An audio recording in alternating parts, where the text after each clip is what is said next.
Keep in mind, social media has a bit of a survivorship bias to it. The people that are successful on social media, the people that make a ton of money online, will be the ones to tell you that it's a viable career path, but it's not the only one.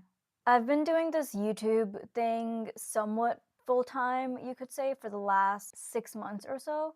In August of 2024, I got laid off from my full-time animation job, and I still haven't been able to find full-time work just yet. So I feel like hopping on a bit of a soapbox today and going on a rant. Before I get into the video, go ahead and leave a like and subscribe. It helps me out a lot with the algorithm, and I really appreciate it. As most of you probably already know, the animation industry has been in a rough spot for the past couple of years, you could say. Ever since the streaming bubble burst in late 2022, early 2023, it's kind of just been a bit of a shit show for those of us that rely on it for a full-time income. I've been relatively lucky compared to some of my peers. A lot of my friends were looking at 1 to 2 years of unemployment, despite having years of animation experience prior. And I'm really only on month 6 of unemployment, so it's really not as bad as it could be. As challenging as it has been for the past 6 months for me, I do see things picking up slowly but surely in the animation industry. A lot of my friends are starting to find jobs after over a year of being unemployed. I'm hearing rumors of studios starting to greenlight projects again. I want to be very clear that just because I myself haven't found a full-time job yet, that doesn't mean the industry is still in shambles. A lot of my friends are starting to find jobs. Many of the people from my old job have new gigs lined up by now. Some people weren't even unemployed for more than a couple weeks. I'll get into that a little bit later.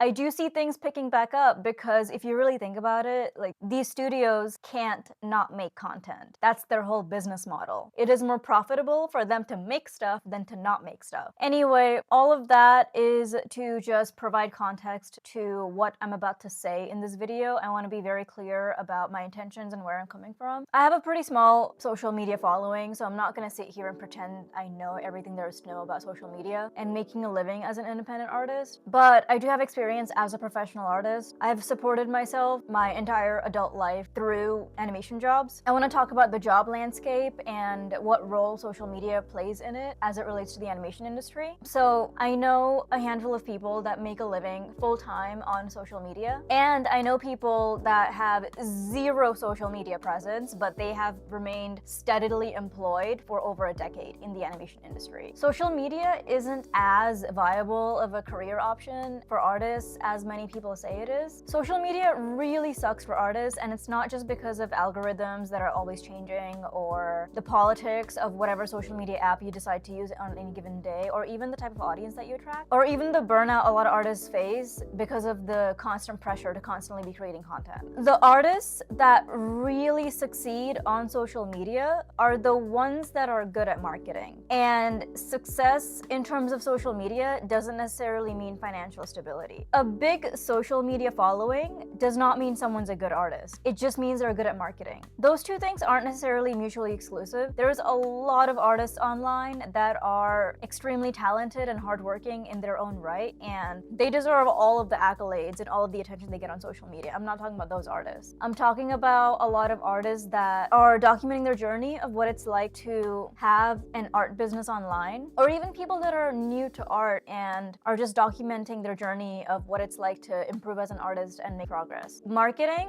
does not equal good art. It just means marketing. You can be a very average artist or even a mediocre one, but if you understand the social media game, you can really use it to your own advantage and use it to make a living while you're getting your main art career off the ground. I'm not saying all this to attack people that have a big social media presence online, of course. A lot of artists that have big social media presences are my friends, and I fully support everything that they do to support themselves as artists. This really isn't meant to be a call-out video in any sense. I just want people to be aware that marketing and art are actually two different skills. Being an entrepreneur is a whole different skill than being a good artist. It's like a whole career in and of itself. The skills involved in amassing a large social media presence are not always the same skills that you need to be a professional artist working in any sort of professional capacity. Okay, what does that really mean? The skills you need to gain a social media following are skills such as understanding algorithms, anticipating your audience's needs, figuring out what's popular, doing market analysis, human psychology, figuring out what it takes to make people click on something, how to be engaging, how to be funny, public speaking, videography, not to mention all the financial stuff, doing your own taxes. You need to be good at marketing yourself, and you need to stand out. You need to have a clear voice, a clear vision, and a clear value proposition for your audience when you're an artist online. But what happens when you're a professional? It's kind of the opposite, in my opinion. As a professional artist, you are hired by someone else to make something for them. They don't want you to stand out. They don't want you to be unique. There's no algorithms involved. There's no like marketing involved necessarily. All you really need is to have the skill, whether that's graphic design, storyboarding, visual development, whatever it is. You need to be really good at that one thing, and you need to be good to work with. You need to be flexible. You need to be good at communicating. You need to actually not stand out, because whatever project you're hired to do is not about you. It's about the client. You're helping the client stand out. You want to be flexible, easygoing, and you want to be good at taking direction well. You can gain a pretty sizable social media presence without even posting any actual portfolio pieces. You just need to post a work in progress or reels or resources or just videos of yourself talking like I am now. But when it comes to a client, like they don't care about any of that stuff. Like I mentioned before, like being a good artist and being a social media god are not necessarily mutually exclusive. Social media gives a lot of amazing artists visibility and a giant megaphone that they would not otherwise have, especially if they live in countries where there might not be a big entertainment industry. Social media kind of levels out the playing field in that aspect and gives people visibility that they otherwise wouldn't have had maybe even like 10-15 years ago. So that's not to say it's all bad. I'm not saying that you should give up on social media altogether. I'm just saying that you want to be very, very clear as to what it is that you're trying to do and recognize that those two goals are not necessarily the same thing. There is some overlap, of course, but they're not the same thing. I'm not going to name any names, obviously, but a lot of people will get hired on a specific project or at a studio because they have a really big social media presence online, but that doesn't necessarily mean that they're good to collaborate with. Doesn't mean they're good in a team setting. At the same time, some of the people I know that have zero social media presence, like I'm saying not even a portfolio website, not even Twitter or Facebook or Instagram, some of those people are just constantly employed, making over 6 figures every single year through whatever full-time job they have. Keep in mind, social media has a bit of a survivorship bias to it. The people that are successful on social media, the people that make a ton of money online, will be the ones to tell you that it's a viable career path, but it's not the only one. This is why it's always a bit of a red flag to me if someone tells me that they only hire exclusively through social media, because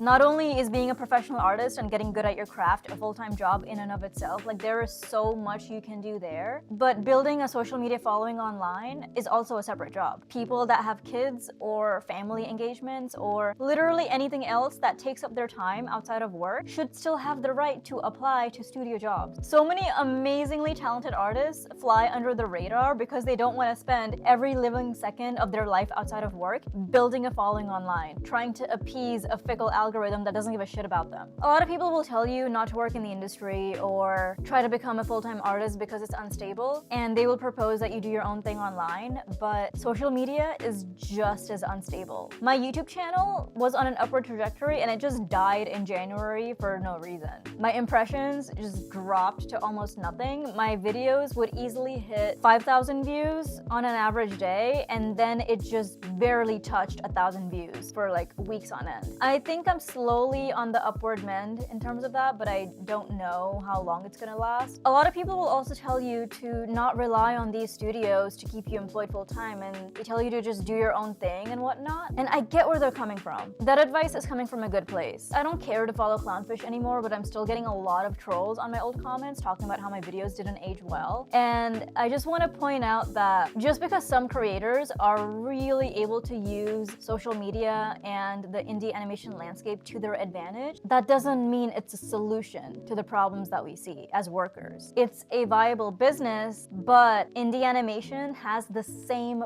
problems as all of these other studios that will hire us for a project and spit us out 6 months later. Just because Dana Terrace is doing amazing stuff with Glitch at the moment, and I understand the excitement, I'm just as excited for her show as you are, so keep that in mind. And this is not an attack work towards her or anyone else in the indie animation space.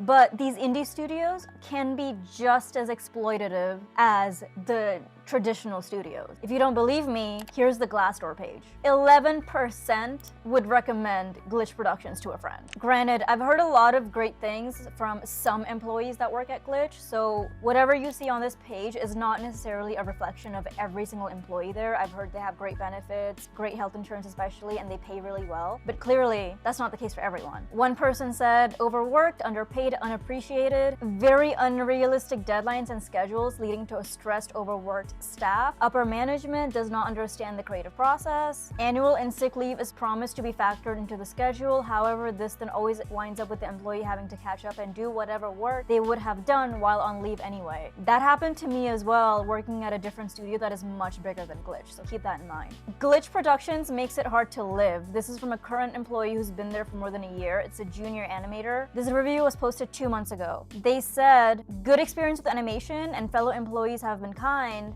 but there is an extreme time crunch and working overtime almost every week without extra pay. Of course, that doesn't reflect the experience of every single employee. One render technician said that it's the best indie animation company in Sydney. Guys, this is why I keep saying indie animation is not gonna save any of us, and it shouldn't be expected to. I don't know how that logic even makes any sense, because if all of us start our own businesses, if all of us start our own studios, there's gonna be no one left to work on our projects. Animation is a lot of work. It takes dozens and dozens, if not hundreds of people to make one episode. Just a quick little plug. In addition to being a professional artist, I am also an ADHD coach. If you're an artist like me who also has ADHD and you struggle with things like being able to focus on your work, setting goals, getting your portfolio done, I have a 6-week ADHD coaching program that I've designed specifically for people like us. I have individual and group ADHD coaching sessions available. If you're interested in reserving your spot, or if you just want to know more about it, there's going to be a link in the description box below. Okay, back to the video. I know this might come off as really ironic because I'm sitting here with my camera, my lights, and my mic set up talking to you on social media about how social media isn't great. But if you don't take it from anyone else, take it from someone that does not want to do social media full time, ever. The more I do this, the more I realize how soul-crushing it is. Even more soul-crushing than some of the jobs I've had. And if you're trying to build a following on social media, or if you're trying to be a professional artist in any capacity, I want you to really be honest with yourself and think about whether this is something that you really want to do. 6 months in, I would much rather be dealing with the uncertainty of working in animation full-time than doing YouTube full-time. I'm not an entrepreneur, and I don't think I should be expected to be an entrepreneur just because I want to work in animation for a living. And if that makes me entitled, you know, like, so be it. I hope this video is illuminating for you. I see a lot of talk online on how to be an independent artist, how to take your YouTube channel full-time, and all of that, and I do think that content has its place. But I wanted to give you the other side of what that's like. If you're interested, if you like this video, please don't forget to like and subscribe. It would really help me out a lot with the algorithm, and yes, I see the irony in me saying that. If you're interested in learning art, animation, or storyboarding, I have a Discord server that I run where I give people homework assignments. I do weekly streams where I do drawovers of their homework assignments, and I also do personalized one-on-one mentorship starting at just $19.99 a month. If you're interested, the link is going to be in the description box below. That is the end of my rant. I will see you in the next one.